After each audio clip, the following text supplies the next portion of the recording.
Electronic Configuration Diagrams by kscience.com.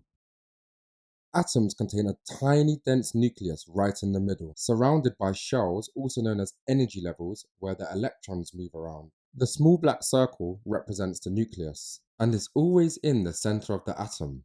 These circles represent shells also known as energy levels. The nucleus contains protons and neutrons, and the shells contain electrons. It's question time. Attempt these questions to check your understanding.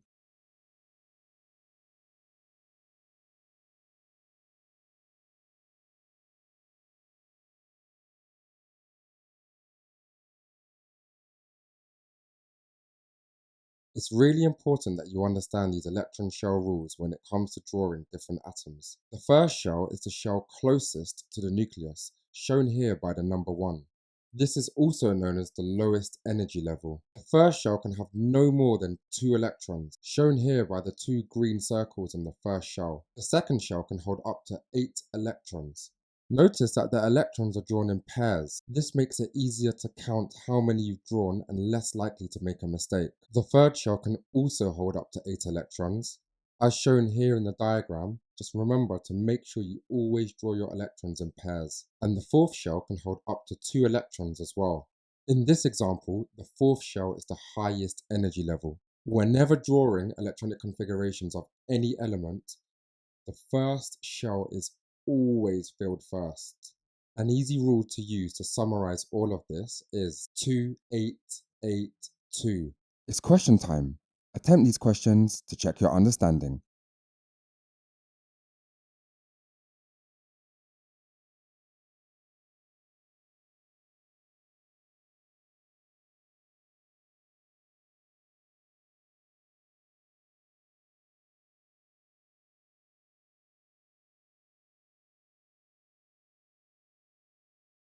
In this example, we've actually drawn the electronic configuration for calcium. Using the pen technique where P stands for protons, E stands for electrons, and N stands for neutrons, you can see the atomic number of calcium is 20, therefore there are 20 protons in the nucleus. This means there are also 20 electrons, and the mass number is 40, and the atomic number is 20, therefore 40 take away 20 equals 20 neutrons. For calcium, the electronic configuration is 2 electrons in the first shell, so 2, 8 electrons in the second shell, so 8, 8 electrons in the third shell, so 8 again, and finally 2 because of the 2 electrons in the fourth shell.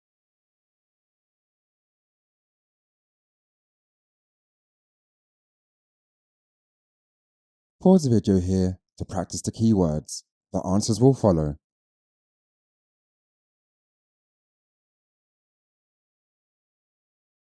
Press pause to answer the questions. The answers will follow. If stuck, just rewatch the video.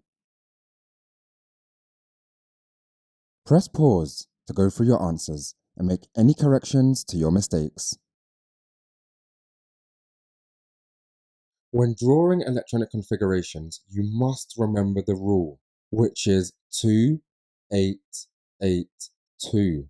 At GCSE level, you need to make sure that you know how to draw the electronic configuration for the first 20 elements in the periodic table. This is from hydrogen all the way up to calcium. The group number is the number of electrons in the outer shell, whereas the period number is the number of shells an element has. In this task, you're going to draw the electronic configuration of all the elements. Please pause now to begin the task, and the answers will follow. Press pause to go through your answers and make any corrections to your mistakes. And don't forget to visit kscience.com for more videos, worksheets and quizzes at kscience.com. And don't forget to like and subscribe.